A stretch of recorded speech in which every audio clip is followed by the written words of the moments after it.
नमस्कार, मी आसावरी संतोष जगदाळे, शहीद संतोष जगदाळे यांची 22 एप्रिल 2025 ला जम्मू काश्मीरमध्ये पेहलगाम नावाची जागा आहे. तिकडे दहशतवाद्यांनी भ्याड हल्ला केला आणि त्यात माझे वडील संतोष जगदाळे यांचा मृत्यू झाला. मृत्यू हा फक्त मी म्हणेन की मृत्यूचा सोहळा होतो ना, तसं नाहीसं माझ्या वडिलांच्या बाबतीत आणि या इतर 25 लोकांच्या बाबतीत ठरलं. कारण या 25-26 लोकांना फक्त मारलं नाही, तर त्यांना धर्म विचारून मारलं गेलं की तुम हिंदू हो या मुसलमान, अगर मुसलमान है तो कलमा हो. आणि या गोष्टीचा मला खूप अभिमान आहे की मी अशा वडिलांची मुलगी आहे ज्यांनी न घाबरता अशा व्यक्तीसमोर ते उभे राहिले ज्याच्या हातात AK-47 सारखी रायफल होती आणि तो खूप घाणेरड्या भाषेत बोलत होता. आणि त्यांनी माझ्या वडिलांना विचारलं की आप हिंदू हो या मुसलमान, मुसलमान है तो अजान पड. आणि माझे वडील म्हणाले की मी हिंदू आहे, आणि जसं ते म्हणाले की ते हिंदू आहेत तसं त्यांना गोळ्या मारण्यात आलं. असंच अनेक लोकांना तिथे त्यांनी हिंदू मुसलमान असा प्रश्न करून त्यांना मारलं. मोदी सरकारला अतिशय वाईट शब्दात ते बोलत होते. या अशा गोष्टीतून आपल्याला काय दिसतं? तो फक्त द्वेष जो मला दिसला त्याच्या डोळ्यात, तो माझ्या इतक्या जवळ होता की मी त्याला पूर्णपणे, म्हणजे मला त्याची जी इमेज आहे ती अजूनही पूर्णपणे माझ्या चेहऱ्यासमोर, डोळ्यासमोर दिसते. आणि आता सुद्धा 1 वर्ष झालंय तरी सुद्धा आमच्यासाठी तो इन्सिडेंट जो आहे तो अजूनही तेवढाच फ्रेश आहे. मी खूप प्रयत्नांनंतर माझ्या मते की स्वतःचे अश्रू आवरत मी आता लोकांशी त्या विषयावर बोलते, ज्या विषयावर आधी बोलताना सुद्धा माझा कंठ दाटून यायचा आणि मला बोलता यायचं नाही त्या विषयावर. ह्याच्यासाठी मी खूप स्वतःला स्ट्रॉंग बनवलं, कारण मी हा विचार केला की जर माझे वडील अशा व्यक्तीसमोर जाऊन उभं राहू शकतात ज्याच्या हातात रायफल आहे, तर मी फक्त नॉर्मल लोकांशी बोलताना एवढं घाबरायला का पाहिजे. शेवटी एक मराठी हिंदू मुलगी मी आहे आणि प्रत्येक हिंदू मराठी मुलीने असंच सर्वांसमोर उभं राहावं, बेधडकपणे बोलावं आणि आपले विचार मांडता यावे असं मला वाटतं. मागचं 1 वर्ष माझ्यासाठी आणि माझ्या आईसाठी अतिशय दुःखाचं होतं. खूप जास्त प्रॉब्लेम्स आम्ही फेस केले, पण या प्रॉब्लेम्समध्ये उभं राहण्यासाठी आम्हाला अनेक लोकांनी मदत केली. आम्ही बऱ्याचशा इव्हेंट्सला गेलो, आम्हाला अनेक ठिकाणी बोलवण्यात आलं. 15 ऑगस्ट, 26 जानेवारी अशा अनेक कार्यक्रमांना आम्हाला बोलवण्यात आलं. आणि प्रत्येक कार्यक्रमात किंवा प्रत्येक इव्हेंटला आमच्या दोघींचं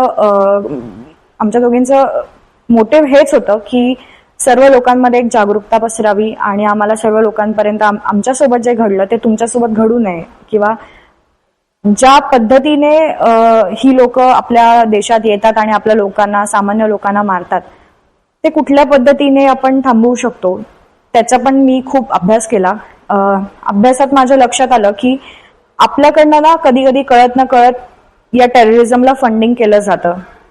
एकतर अशा लोकांकडनं आपण वस्तू घेतो, त्याचे 1 ते 10% साधारण ते लोक पाठवतात टेररिझमसाठी, त्याचा फंड केला जातो. किंवा जिहादी जी मुलं तयार केली जातात त्यांना जे पैसे पुरवले जातात हे त्या लोकांकडनंच त्यांच्यापर्यंत पोहोचतात. तर मी त्याच्यासाठी अभ्यास करून मी अनेक लोकांपर्यंत ही गोष्ट पोहोचवली की आपण त्या लोकांकडनं खरेदी विक्री नाही केली पाहिजे त्यांच्यासोबत, कारण त्यामुळे आपण इनडायरेक्टली टेररिझमला फंड करतो, ज्यामुळे ते येऊन आपल्या लोकांना मारू शकतात. एकतर आपल्या मुलींची फसवणूक केली जाऊ शकते, कारण त्याच्यासाठी त्यांना पैसे मिळतात की त्या मुलींना दाखवा की तुम्ही त्यांच्यासाठी काय काय करू शकता, अशी त्यांना ट्रेनिंगच दिली जाते, त्यांचा ब्रेन वॉश केलेला असतो. आणि आपल्या अनेक लाखो हिंदू मुली आतापर्यंत त्या पूर्ण जो त्यांनी तयार केलेला एक ट्रॅप आहे त्याच्यात अडकल्या गेल्यात. आणि ह्यासाठी पण आपल्याकडनंच कधी कधी इनडायरेक्टली त्यांच्यापर्यंत हा पैसा पोहोचवला जातो. जसं की आपण क्रिकेटच्या मॅचेस बघतो, त्याच्यातनं पण जो पैसा असतो, ज्या पाकिस्तानी टीम्स वगैरे खेळतात त्यांचा पण पैसा इनडायरेक्टली टेररिझमला दिला जातो. किंवा त्यांचे जे मोठे मोठे परफ्युम्सचे शॉप्स असतात, किंवा मोठे मोठे भाजीचे स्टॉल्स असतात, किंवा मोठे कुठले दुकानं असतात, मॉलमध्ये त्यांचे काही दुकानं असतात, याचा पण 1% ठराविक % तिथे दिला जातो. किंवा त्यांच्या हॉटेल्स लाईन ज्या असतात तिथे आपण जातो खायला वगैरे, तर तिथे जाऊ नये.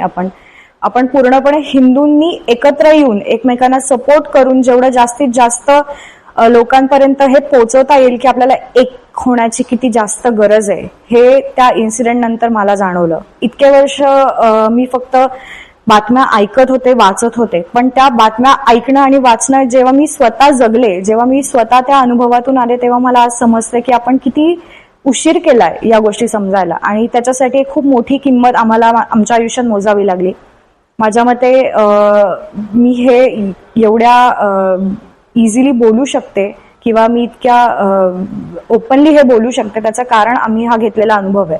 ज्या वेळेला तो टेररिस्ट माझ्या वडिलांना बोलत होता, ज्या द्वेषाने, ज्या तिरस्काराने तो शिव्या घालत होता, मोदींचं नाव घेत होता, हिंदू आहे मुसलमान विचारत होता, तुम्ही विचार करा की आतापर्यंत त्यांनी इतके टेररिस्ट अटॅक केले जिथे त्यांनी बेछूट गोळीबार केला आणि हजारो लाखो लोक त्यांनी मारली. हा पहिला असा अटॅक होता जो टुरिस्टवर झाला होता. जम्मू काश्मीर हे आपल्या भारताचाच एक भाग आहे आणि तिथे सगळे जे लोकल लोक आहेत ते काश्मीरी मुस्लिम्स आहेत.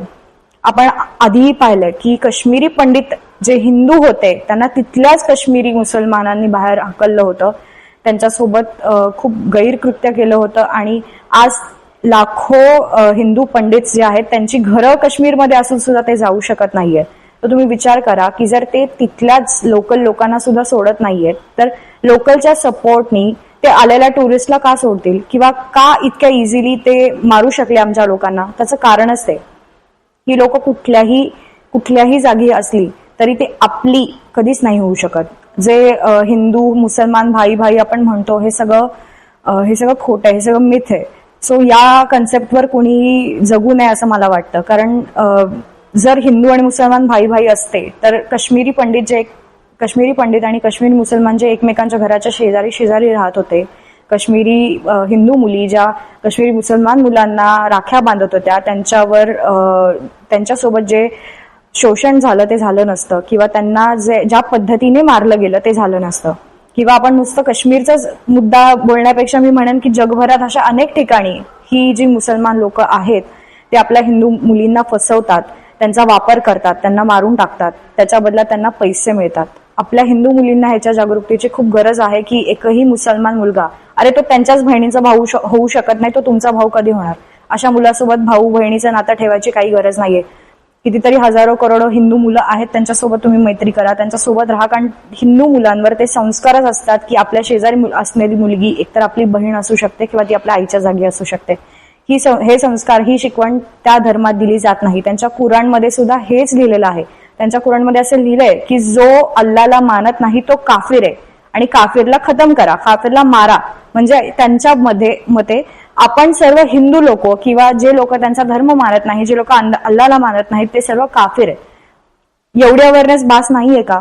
मला असं वाटतं की आपण आत्ता सुद्धा वेळ गेलेली नाहीये. आपण जागरूक होण्याची, एक होण्याची खूप जास्त गरज आहे. आपण सर्वांनी एक नाही झालो तर आज हिंदू धर्म खतरे में आहे असं जे म्हणतात, हिंदू धर्म के लोक सोये हुए जे म्हणतात, ते प्रूफ व्हायला वेळ लागणार नाही. मी माझ्या आयुष्यात खूप मोठी किंमत माझ्या वडिलांचे प्राण जाताना पाहिले. माझ्या सोबत जे गणबोटे काका होते ते माझ्या वडिलांच्या जागी होते, त्यांचे प्राण जाताना पाहिले आणि अनेक डेड बॉडीज त्या दिवशी तिथे पाहिल्या. 3.5 वर्षाच्या मुलांच्या वडिलांना मारलंय, नवीन लग्न झालेल्या पुरुषांना मारलंय. तुम्ही विचार करा, जर ते कुठला भेद करत नाहीयेत मारताना, तर मग आपण का करतोय? आपण का थांबलोय? आपण का शांत बसलोय? अजूनही वेळ गेलेली नाहीये. पुन्हा कुठलीही जगदाळे कुटुंब किंवा पुन्हा कुठलंही गणबोटे कुटुंब जर होऊ नये असं वाटत असेल, जर तुमच्या आयुष्यातला आधार गमवू नये तुम्ही असं वाटत असेल, तर अजूनही वेळ गेलेला नाहीये. सगळे एकत्र उभे राहा, सगळे त्याच्या अगेन्स्ट लढा. आणि या लोकांना जर आपण आत्ताच ठेचलं नाही तर हे उद्या त्यांच्या नांगा काढून आपल्याला डसायला कमी करणार नाहीत. माझं सर्वांना खूप कळकळीची आणि मनापासून विनंती आहे, एस्पेशली सर्व मुलींना, खूप अवेअर राहा, खूप कट्टर राहा. तुम्हाला जर कोणी विचारलं की तू बिंदी का लावतेस, तर मी हिंदू धर्माची आहे आणि मी हे लावणार, ही आमच्या राजांची शिकवण आहे, ही आमच्या गुरूंची शिकवण आहे, हे सांगायला तुम्हाला लाज नाही वाटली पाहिजे. तुमच्या धर्माबद्दलची, तुमच्या देवांची, तुमच्या इतिहासाची माहिती ठेवा. म्हणजे तुम्हाला उद्या कोणीही विचारलं तर तुम्ही बेधडकपणे त्याला सांगू शकाल.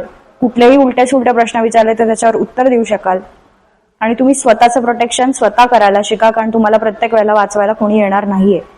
त्याच्यासाठी खूप अवेअर राहा, खूप स्ट्रिक्ट राहा, स्वतः बाबतीत खूप केअरफुल राहा. कोणाशीही आपले personal contact numbers, personal details कुठल्याही अनोळखी मुलाशी, अनोळखी व्यक्तीशी शेअर करू नका.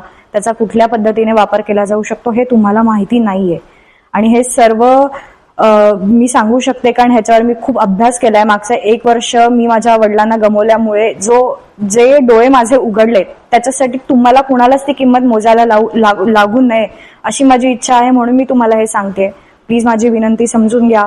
आणि ह्याच्यासाठी मला खूप जास्त थँक्यू म्हणावं असं वाटतं त्या लोकांसाठी की ज्यांनी या काळात मला खूप मदत केली, मला खूप प्रोत्साहन दिलं, मला उभं राहण्यासाठी मदत केली. आज त्यामुळे मी पुन्हा एकदा माझं आयुष्य हळूहळू का होईना सुरू करतेय जगायला. आणि माझं पुढचं जे भविष्यातलं मोटिव्ह आहे ते हेच आहे की नुसतं नोकरी आणि पर्सनल लाईफ बघण्यापेक्षा समाजासाठी काही कार्य करता येत असेल तर ते नक्कीच मला ज्या ज्या पद्धतीने करता येईल ते मी नक्की करेन.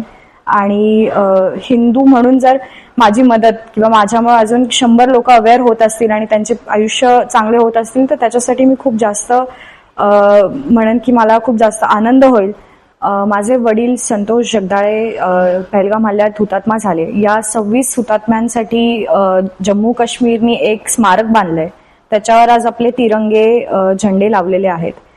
तर मी म्हणेन की इतिहासात त्यांचं नाव कुठेतरी कोरलं गेलंय. तसंच या सर्व लोकांचा विसर कुणालाही पडू नये अशी माझी इच्छा आहे. आणि या सर्व 26 लोकांना माझ्याकडून मनापासून भावपूर्ण श्रद्धांजली. मी फक्त एवढंच म्हणेन की जेव्हाही कुणी तुम्हाला विचारतं तुम्ही हिंदू आहात का कोण आहात तर तुम्ही अभिमानाने मान वर करून सांगा की मी हिंदू आहे, मी काहीतरी चांगली कर्म केले म्हणून मी या धर्मात जन्माला आली. ज्या लोकांचं बलिदान ह्याच्यासाठी गेलंय ते व्यर्थ जाणार नाही. याच्यासाठी आपण सर्वजण उभं राहूयात, हिंदू म्हणून एक होऊयात. धन्यवाद.